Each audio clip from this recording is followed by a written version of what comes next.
McNulty, company's called Comedy Sense. I'm the Chief Executive Officer. I'm David Collins, Technical Director, and this is our spin-out company, Comedy Sense. Technology, I guess, is an autonomous way of monitoring gas and air samples online at particularly low cost. It's technology which has applications in landfills, applications in oil gas, shale oil, shale gas, a variety of markets. We've been working on the project for the past 2 years. Basically, it's an end-to-end solution providing access to data on a variety of processes and facilities to users who can access their personal devices to maintain.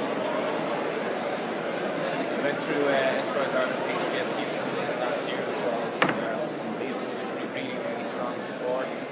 Helped us refine the business plan quite a lot. Put us in touch with investors and potential investors. Really helped us get over the line. Started 2015 quite strongly. Made our first 2 hires, relocated into new premises. We've just been shortlisted for the Irish Times Innovation